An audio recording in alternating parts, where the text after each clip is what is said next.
besoin d'être aimé. Voici qui frappe à chaque porte, et quand un cœur veut l'accueillir,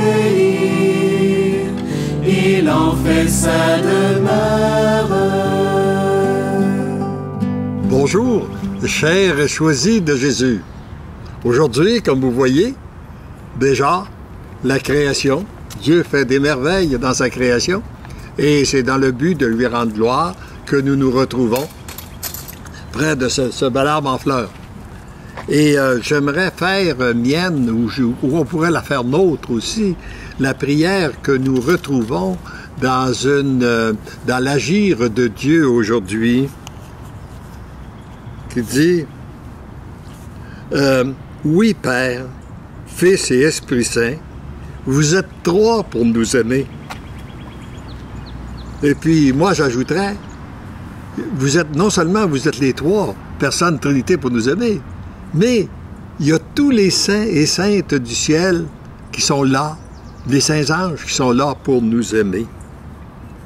Je finirai bien par comprendre cet amour et vous donner la première place dans toutes circonstances. Je désire votre amour parce que c'est seulement par l'amour qui vient de Dieu qu'on peut devenir l'amour. Je dirais, cette personne-là a tout compris. C'est uniquement par l'amour de Dieu qu'on peut devenir l'amour. Et la pensée de ce jour, elle est ceci.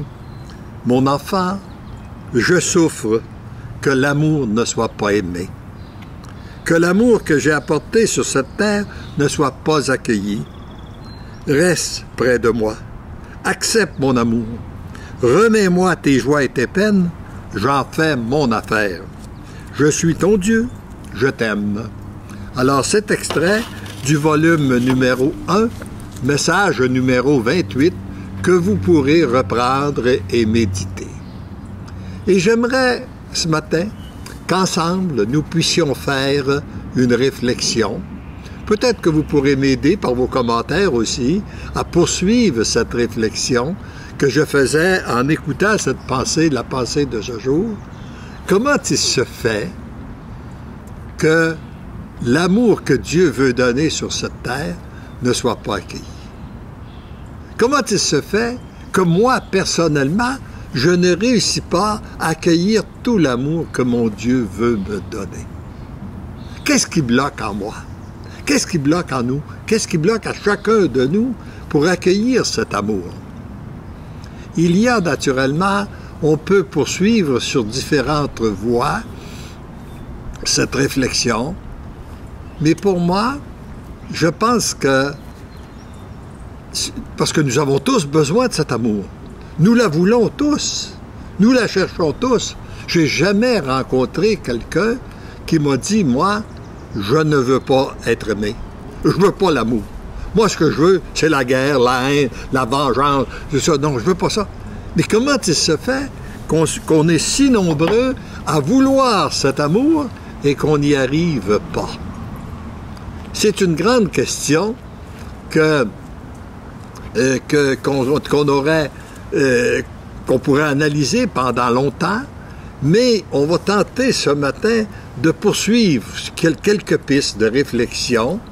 Et comme je l'ai déjà dit dans des conférences, j'ai remarqué que, par exemple, si on prenait, et là j'y allais avec des chiffres pour aider à comprendre, je disais, si on est 1000 personnes à vouloir l'amour, à chercher qu'on veut tous vivre dans un monde d'amour, il y en a 90% qui vont dire « ça dépend des autres ».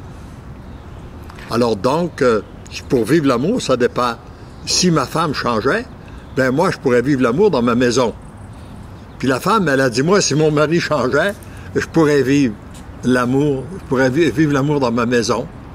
Puis les parents disent, si nos enfants changeaient, on pourrait vivre l'amour. Les enfants disent, si nos parents changeaient, on pourrait vivre l'amour. Puis on pourrait continuer comme ça, dans le milieu du travail. Le patron, il dit, si mes employés changeaient, je pourrais vivre une entreprise qui a de l'amour. Puis les employés disent, si le patron changeait, on pourrait vivre dans l'amour dans notre entreprise. Alors, et c'est même, on retrouve ça à tous les niveaux. Même, il semble que souvent, même dans nos communautés religieuses, on voudrait que changer les autres. Et lorsqu'on est convaincu que les autres doivent changer, on passe toute notre énergie à vouloir changer les autres. Et comme on n'a pas ce pouvoir-là de changer les autres, on devient frustré, on devient blessé parce qu'on n'a pas réussi à les changer. Et on arrive à faire la guerre parce qu'on n'a pas réussi à les changer. Alors donc, voyez-vous, sur mes 1000 personnes, j'en ai 900, 90%, qui n'y arrivent pas parce qu'ils veulent changer les autres. Qu'est-ce qui arrive avec les 100 autres? Ce que je comprends, moi, je vous donne ma compréhension par des chiffres, mais ces chiffres-là n'ont rien de scientifique. Hein? C'est juste une façon de vous exprimer ma pensée. Bon. Alors, sur les 100, il y en a qui disent, oui, on va y arriver par de l'action. Alors, donc, on a un problème, on va faire de l'action, puis il y en a 90% de ces gens-là, les 100, j'en ai 90, qui se lancent dans l'action. Et heureusement qu'on les a, ces gens-là. Ils font beaucoup de bien. On les retrouve dans toutes nos œuvres possibles et imaginables. On a vu qu'il y avait un problème à quelque part, puis on a créé une association, on a organisé, on a fait... Et puis, bon, et là l'image que j'en ai, c'est un peu comme à cause du problème qui se vit dans notre société, qui est la pollution. Je vous ai déjà parlé de la pollution des cœurs et des esprits. Pour moi, on parle beaucoup de la pollution de l'air et de l'eau. Je suis d'accord avec ça, c'est un grand problème.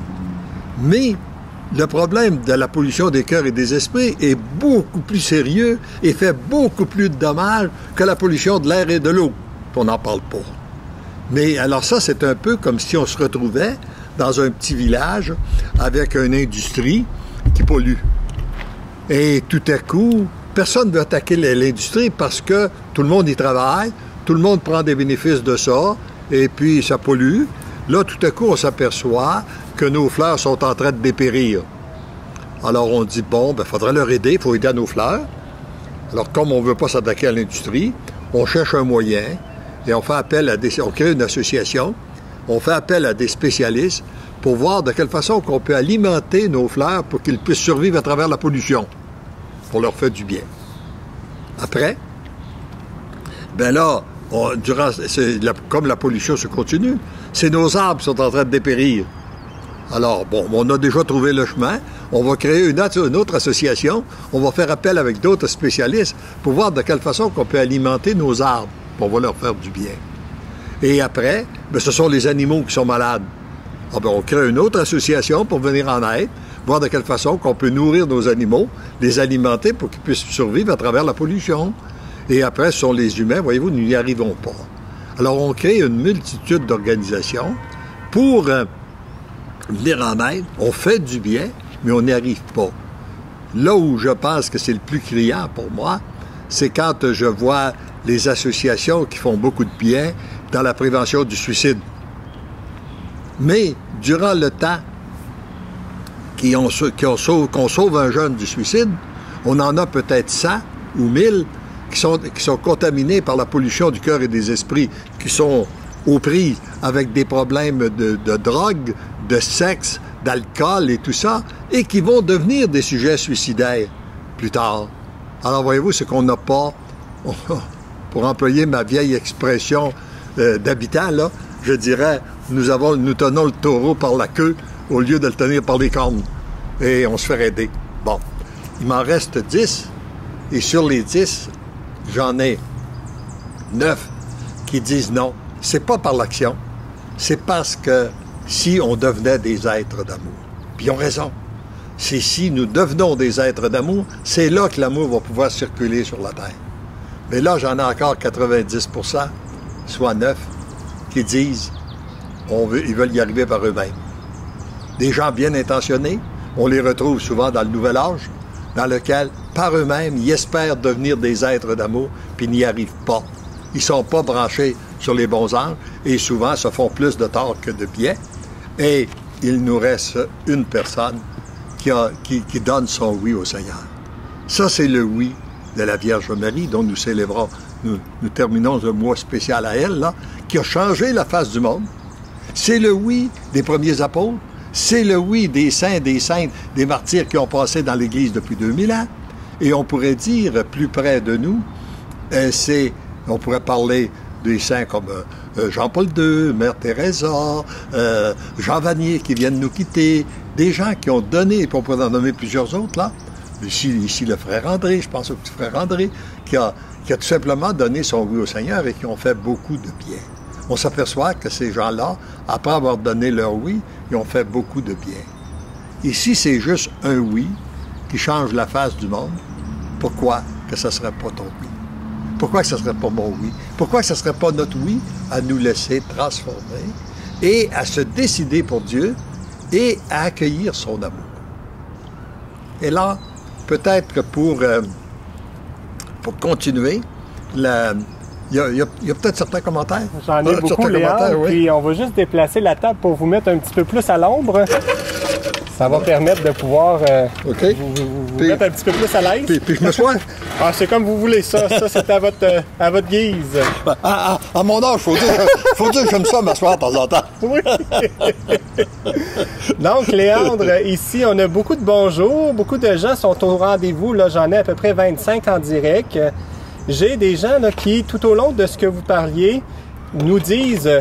Bon, ce que vous disiez, ben ça vient de la bataille du bien et du mal et son intégrité. Il faut changer de point de vue, hein? C'est important.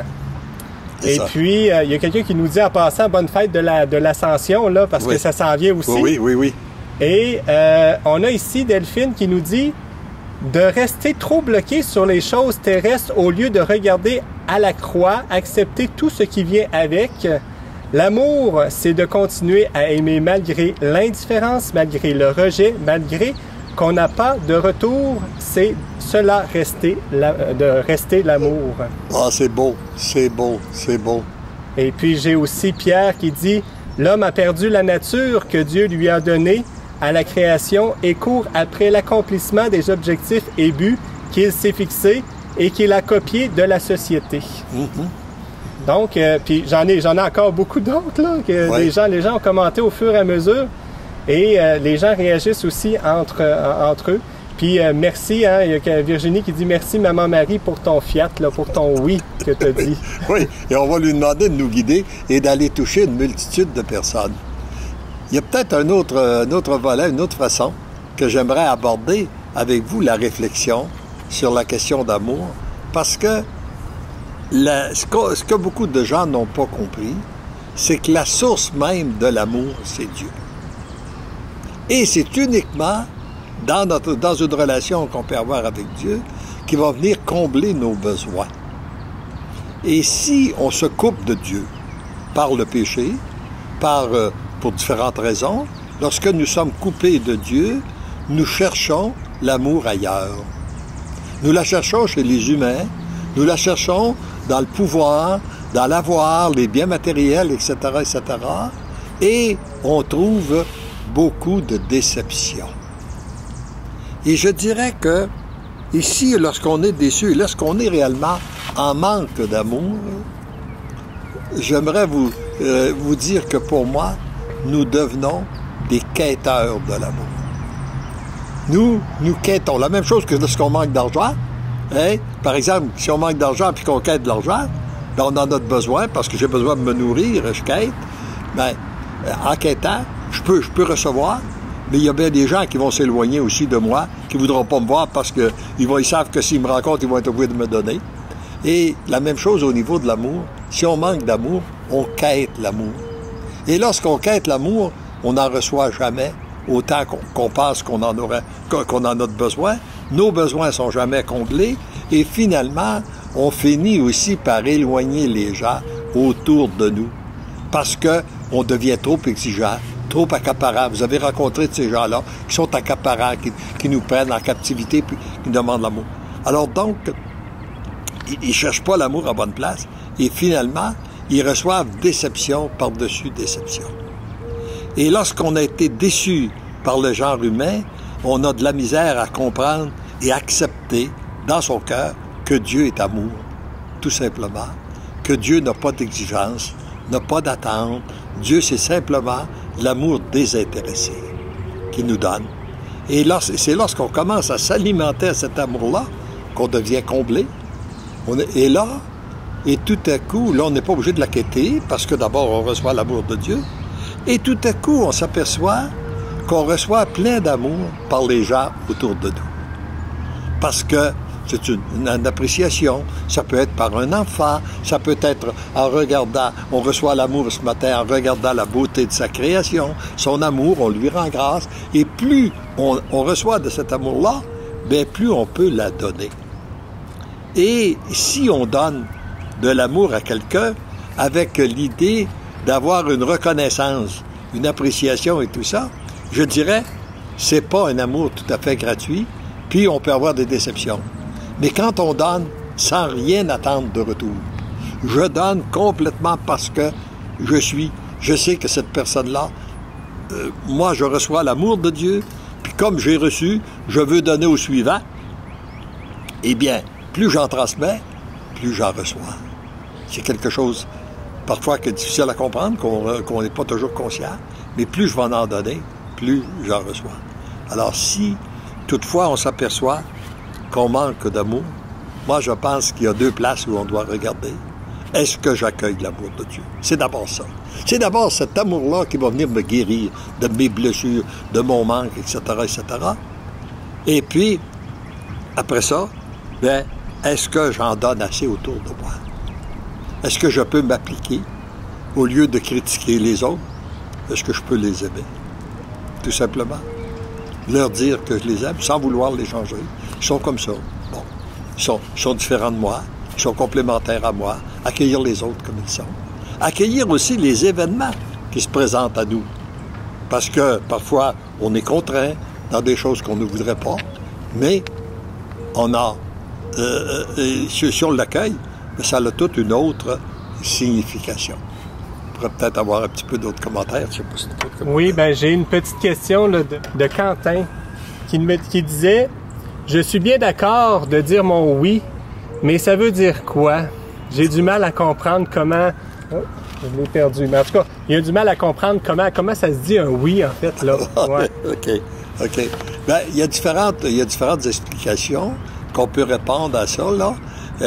D'ailleurs, il nous donne, oui, pour entrer en relation avec notre Dieu, si on retrouve, d'après les enseignements qu'on retrouve dans le bonheur des miens, mais choisi Jésus, vous avez, oui, je suis tout petit. Oui, j'accepte d'être tout petit. J'accepte d'être faible. J'accepte d'être vulnérable. J'accepte ce que je suis. Puis oui, je sais que tu m'aimes. Et il dit, c'est sur deux voies. Ces deux voies-là, c'est comme deux rails sur lesquels je circule tout le temps. Tu veux me rencontrer? Jésus nous a dit qu'il sera avec nous jusqu'à la fin des temps, mais il ne s'impose pas. C'est simplement lorsqu'on accepte qu'il nous aime qu'on peut le rencontrer. Et vous avez, peut-être qu'on le reprendra un autre jour, mais vous avez le message 86 du premier volume que je vous inviterai à méditer pour avoir c'est quoi définir. C'est une belle définition. C'est quoi dire oui à Dieu? Et j'allais vous dire, si vous n'avez pas le volume, vous pouvez aller sur notre site Internet. Tous les volumes sont là, disponibles pour vous, gratuitement. Allez dans le message numéro 86 et prenez le temps de méditer. C'est quoi dire oui à Dieu? Et vous allez avoir votre réponse. Et c'est bien sûr que l'autre partie de réponse, vous allez l'avoir dans la pratique des sacrements, en allant à l'Eucharistie, en écoutant ce que Dieu met dans votre cœur. Vous allez découvrir ce qu'est.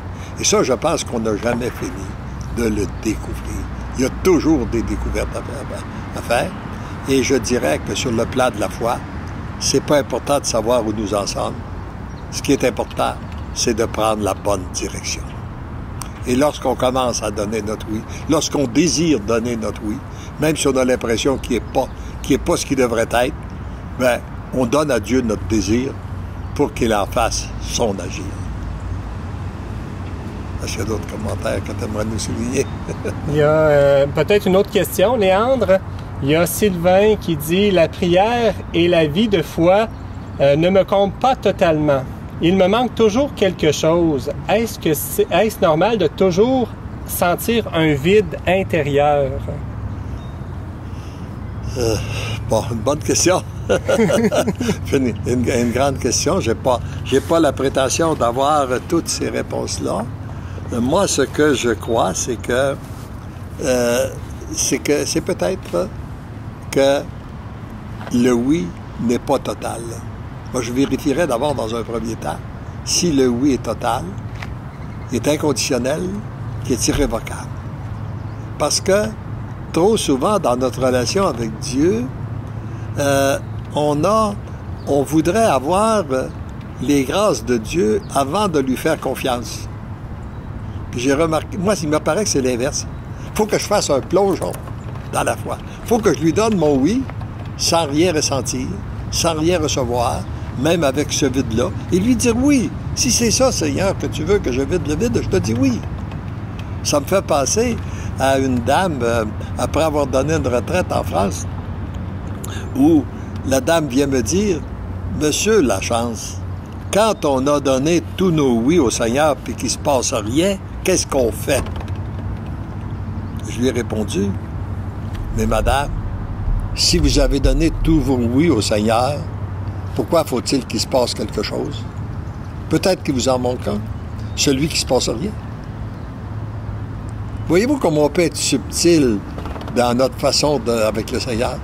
On dit oui, mais je te dis oui, puis tu viens de faire ma volonté. Alors que c'est pas ça. Le vrai oui, c'est pas ça. C'est de vouloir faire la volonté de Dieu. C'est cette grâce-là qu'on a tous de besoin. Parce que pour être capable de lui laisser toute liberté d'agir, et plus on lui laisse la liberté d'agir, comme quelqu'un nous témoignait justement ce matin, avec la rencontre de son conjoint qui vient de faire son mari, qui vient de faire un infarctus, de voir de quelle façon qu'elle a été protégée tout au cours de ça, que lui a été protégé, toutes les personnes. Plus on s'approche de Dieu, plus on voit son action. On voit son action à lui, on voit l'action des saints anges, on voit qu'il passe à travers les autres pour nous combler. Alors, c'est d'aller plus loin. Puis parfois, quand faut aller plus loin, et parfois on vit certaines souffrances où ça prend du temps, c'est parce qu'on a besoin d'aller plus loin dans notre cheminement de foi. Il y a Sylvain qui vous dit merci, à celui à qui vous répondez à la question. Il dit « Je vais vérifier mon oui, Léandre. » Et puis, est-ce que vous voulez avoir un petit témoignage? Là, j'ai Delphine Olivier qui a fait un petit témoignage. Oui. Est-ce que je vous lis ça? Ben oui, on a un peu de temps pour le prendre. Donc, je confirme tout ce que vous dites. Avant, je cherchais l'amour avec l'humain. J'avais un manque en moi et Jésus m'a comblé de son amour. Je n'étais plus la même, j'ai changé de comportement, la façon de voir les personnes. J'aime les personnes sans attendre quoi que ce soit, même si c'est difficile certaines fois. Je m'inquiète pas, car je sais que j'ai l'amour céleste qui vit en moi et que c'est lui qui me donne la force d'avancer. Merci Seigneur pour la gloire, soit éternellement béni. Ah, c'est beau. C'est beau. Et c'est heureux sommes-nous d'être témoins de cet agir de Dieu-là. Moi, je dis que et souvent quand je reçois toute la multitude de témoignages, je dis que si, après tous ces témoignages, je ne croyais pas, que je ne mettrais pas ma confiance en Dieu, je serais un idiot. Je dis pas que ceux qui ne croient pas, ceux qui sont des idiots, là, c'est pas ça que je dis là. Mais je dis que moi, avec tout ce que j'ai reçu, tout ce que je vois, même en regardant la création, est-ce qu'il y a un humain qui peut faire quelque chose d'aussi beau dans si peu de temps, depuis deux semaines, alors qu'on n'avait rien, toute la nature semblait morte, et tout à coup, elle a rejailli. Eh bien, ce que Jésus fait à travers les arbres, il peut le faire à travers les humains. La seule chose qu'il a besoin, c'est qu'on lui donne notre consentement, qu'on lui donne notre oui à agir en nous, de nous laisser transformer. J'ai l'impression que pour le Seigneur, c'est beaucoup plus facile de transformer la nature que de transformer les humains. Parce que Il nous a donné cette liberté, puis il veut rien faire sans notre liberté, puis nous, on bloque. Tandis que dans la nature, les arbres ne bloquent pas quand arrive le temps, le printemps, de se laisser transformer, puis de rejaillir de leur feuillage, puis de leur beauté. Alors que nous, souvent, nous bloquons. Alors, c'est ce qu'on va demander en terminant. Je vois que le temps est arrivé de conclure, et c'est ce qu'on va demander en terminant, qui viennent nous mettre en évidence, chacun de nous, nos blocages. Qu'est-ce qui nous empêche d'accueillir son amour? Et plus nous serons nombreux à accueillir son amour, plus nous pourrons l'accueillir véritablement, eh bien, plus nous, plus nombreux, et on verra l'amour de Dieu se réaliser dans notre cœur, chez nous d'abord, puis après ça, ben par grâce, on le verra aussi chez les autres, comme nous l'avons vu ce matin par certains témoignages que nous avons. Et rappelons-nous ce qu'il nous a dit aussi, là, qu'il a dit dans les volumes, je vais te permettre de voir certaines réalisations, mais c'est très peu par rapport à la réalité. C'est un peu comme la pluie que tu vois tomber par rapport à la quantité de pluie qui tombe. Imaginez la différence. Eh bien, on sait que ce qu'il fait, ce qu'on est témoin de nous, c'est très peu par rapport à tout ce qu'il fait dans l'humanité. Et soyons aujourd'hui déjà dans l'action de grâce, dans la louange, et remercions-le pour cette faveur extraordinaire qui nous fait d'être témoins de son agir. Et nous disons, parce que l'amour nous aime, nous devenons l'amour. L'amour a besoin d'être aimé. Voici qu'il frappe à chaque porte.